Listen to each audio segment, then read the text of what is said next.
Bentley has just dropped the 2025 Bentley Continental GT and it looks absolutely stunning in my opinion. It is a plug-in hybrid.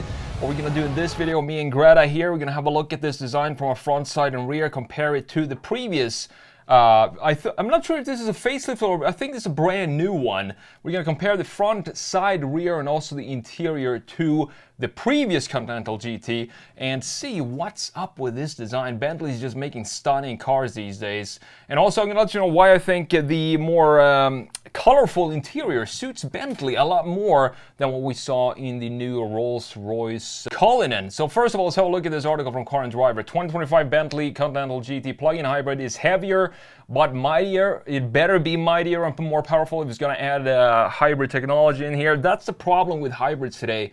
The C63, for example, the new M5 weighs more than a Chevy Tahoe. It's just insane, the weight of these hybrids. And that means that we need to have more power. So this has 771 horsepower V8 plug-in hybrid, as I said. And the new Conti GT Speed is the most powerful road car Bentley has ever built. It also comes with a 25.9 kilowatt-hour battery. It's estimated to provide more than 30 miles of electric range only. Pretty cool to see that in a Bentley. I do like that with the hybrids, that you can have them for usually around 30 miles, just electric range only. It's a good thing to have. Both the coupe and the convertible body styles will be launched at the same time.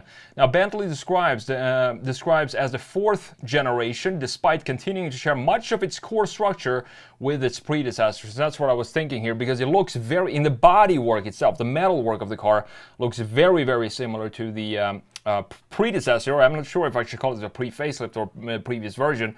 The W12 engine is now dead, as is the less powerful, albeit more charismatic V8. And instead, we now have this 771 horsepower hybrid V8. It's going to be an absolute beast, this thing. Despite the mechanical transformation, the new Continental GT is a heavy facelift of the outgoing version. So there is, I guess, my answer to the question I had. To the outgoing version rather than an entirely new model. The official line is that 68% of the components are new, so it's still a very, as they said, substantial facelift here. Length has increased by 1.8 inches, but the wheelbase is the same. The most distinctive new exterior design details are headlights that now incorporate a linear running light element right in the oval, which Bentley official release describes as eyebrows, even though they sit inside of the eyeball. So it's pretty interesting positioning of where Bentley thinks eyebrows actually sit on a face. Doing this means the new Conti is the first road-going Bentley to have single headlamps since the 1950s, because usually we have two, one big and then two smaller ones on the side, and usually also some fog lights down at the bottom. Now everything is incorporated within this very beautiful, in my opinion, headlights. At the back, the taillights are larger than before and now feature what is described as a three-dimensional diamond pattern, looking very nice.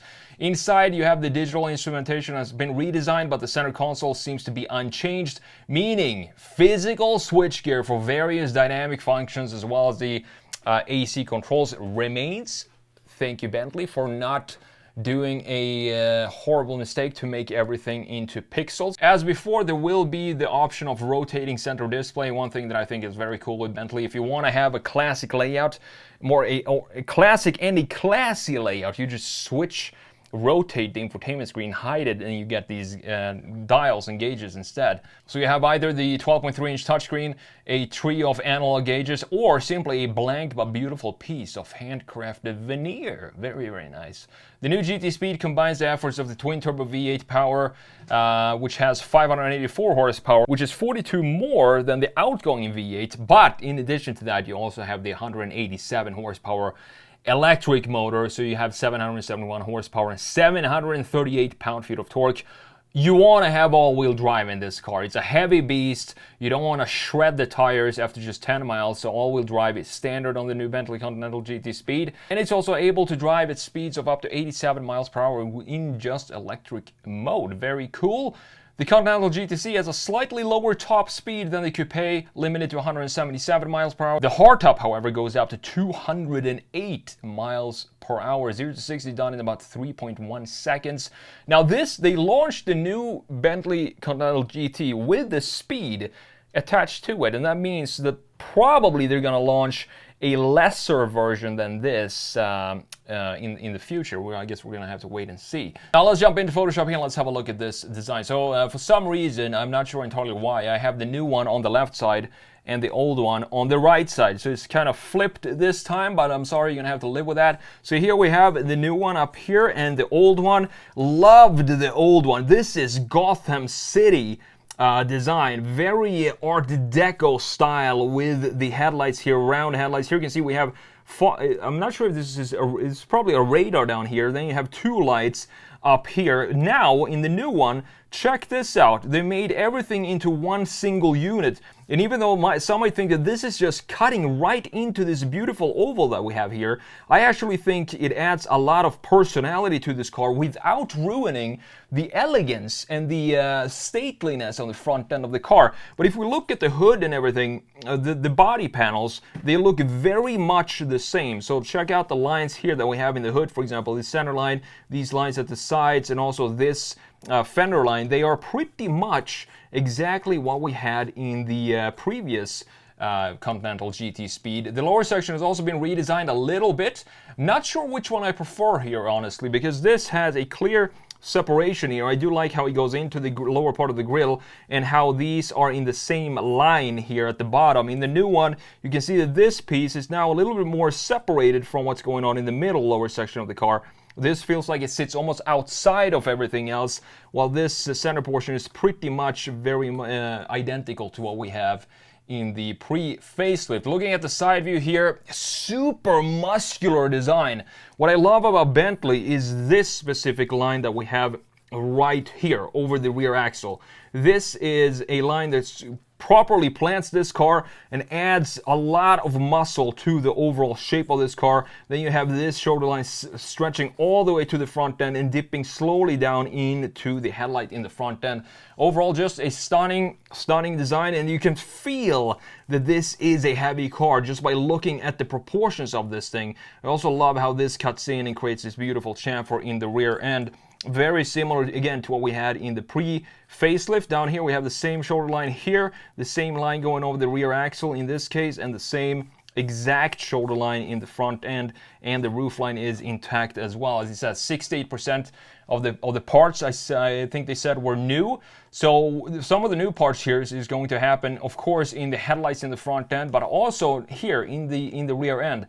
And this is also very beautifully done. I love this chamfer that we have here. We have a lot of beautiful chamfers here. First of all, this one up top, creating this nice endpoint send-off for the design, and also this line that goes down here and frames the top half of the rear end, which is going to be these brand new taillights, which look really cool and beautiful in my opinion. I also loved the old ones, more of a classy approach with the chrome trim going around it. You can probably get this with some chrome on it as well if you want to.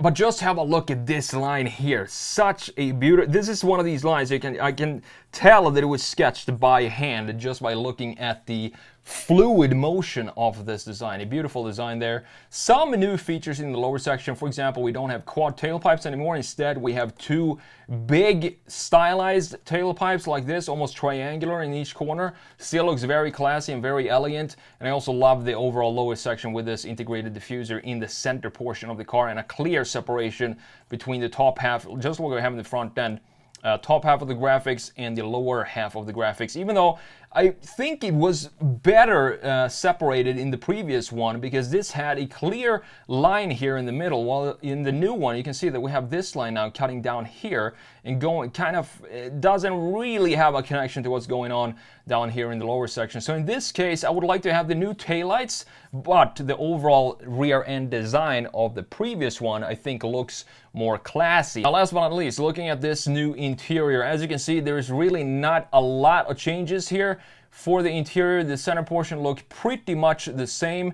I think this is in fact the rotating center portion here. You can see the cut lines right here. Very tight tolerances for this piece, which is what it should be in a Bentley. But I talked about the new Cullinan with this, I can't remember, I think it was an orange interior, looked like a sports shoe, and I said it doesn't fit Rolls-Royce to have an interior like that, but it would definitely suit Bentley, because Bentley is the more sporty sibling of the two. It's supposed to be a lot of luxury and also a hint more sportiness in a Bentley compared to a Rolls-Royce.